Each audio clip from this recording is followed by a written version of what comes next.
This is Jim Williams with the Hurricane City update for November 12th, 6 p.m.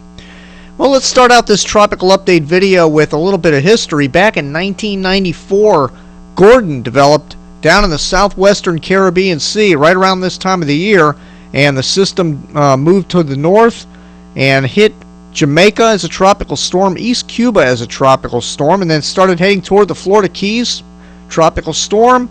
Southwest Florida tropical storm, cut across the state, went up here and did a loop, became a hurricane, came back towards the state of Florida, and then ended up in the southeastern United States, dissipating. But this system caused a lot of headaches for a lot of people back in 1994, and tremendous amounts of rain and problems caused by Hurricane Gordon. And this just goes to show you that this late in the hurricane season, you can still have an organized system develop and threaten the United States. So let's see what's happening out there. Do we have anything to be concerned about? Well, we do.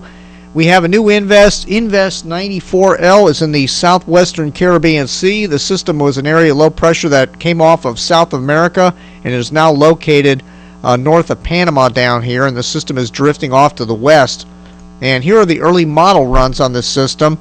And generally, when you have an early invest on a system, the early model runs are pretty scattered. The only thing we have here is the BAM model taking this toward Nicaragua, and the LBAR takes it up towards Haiti, similar fashion to what Tomas did.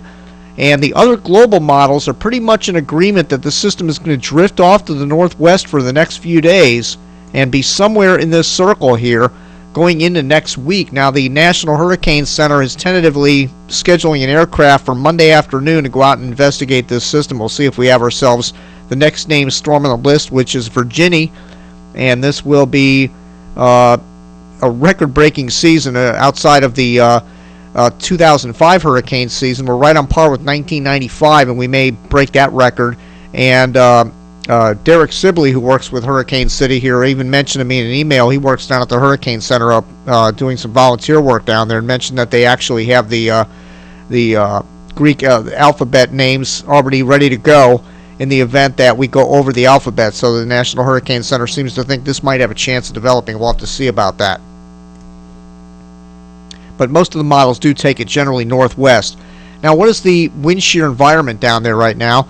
Well, we have purple and pink areas are favorable for development, and we have all favorable conditions down here in the southwest Caribbean Sea, and that's the current scenario right now. We have light southwesterly wind shear around 15 knots or so, which is not ideal for development, but it's enough to allow a system to get organized. Now, if we go out 48 hours, according to the GFS, we have a continuing favorable environment here in the western Caribbean Sea, so it looks like this is going to have the green light for development for the next several days.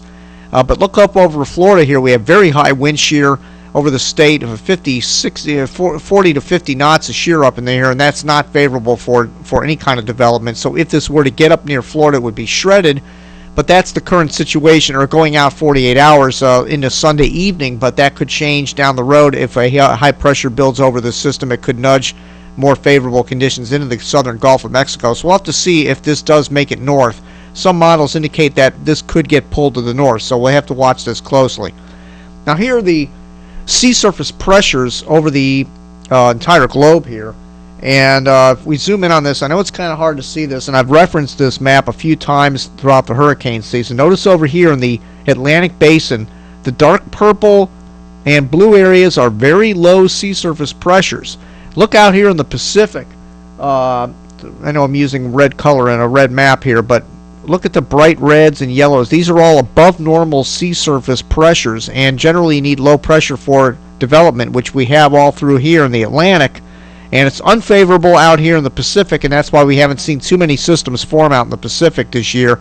They've all been in the Atlantic, very active season with very low sea surface pressures, and those pressures continue to be low even here into November. Now, here are the 78-degree isotherm temperatures. These are temperatures that are 78 degrees or warmer below the surface.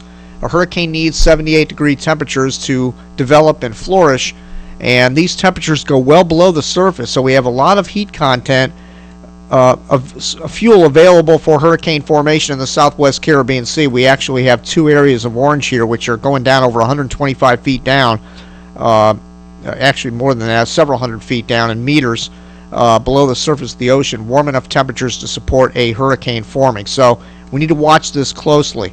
All right, let's take a look at the water vapor loop, and you can see that we have dry air to the north of our developing Invest 94L. Here it is, southwesterly winds and very dry air up in here, but down here we have a lot of moisture and a little bit of a ridging, high pressure over the top of this system. So as this moves to the northwest, it's going to remain in a favorable environment for the next several days. So we'll have to watch this closely. I'll be back with another update in a day or two, depending on how the situation develops down in the Caribbean. That's it for now. Thank you again for visiting HurricaneCity.com.